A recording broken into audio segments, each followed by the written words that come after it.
Francis and I are both from the community team for people with learning disability. We work with adults and children, supporting people to meet their health needs. He came to the team with his, namely around his diabetes. It was really not well controlled at all. He needed his toe amputated, his big toe amputated actually.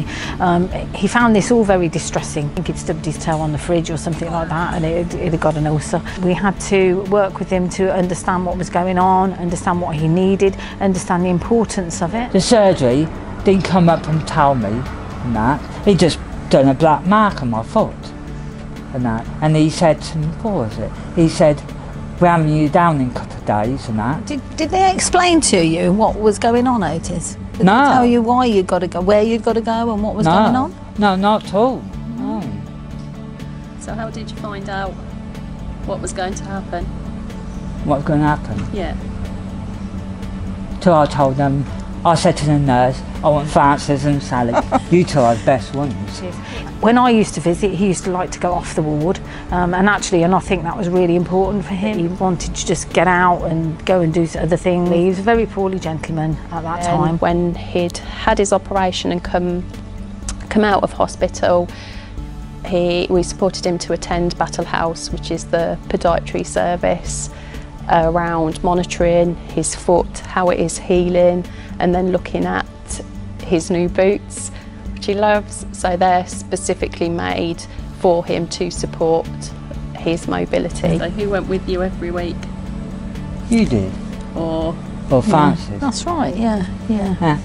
And what did they do at Battle House? Got my new boots from Portugal and Holland. Yeah.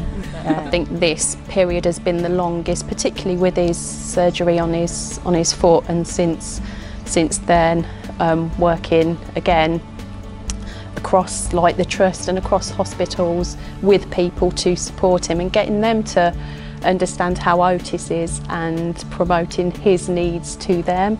And I think that's really helped him when he knows that other people can see what his needs are and how he is. He will tend to engage better. He'll go and meet with the specialist diabetes nurse and talk about his insulin.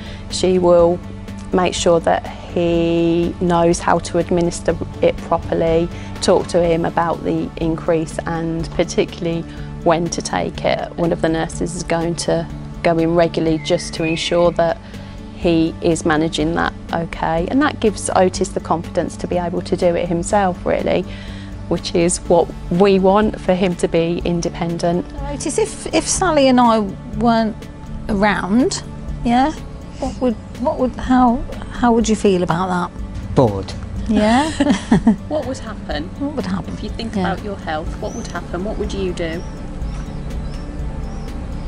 Nothing. So what do we help you do? You two guide me in the right steps. Yeah. Bloody helicopter. Bloody hell.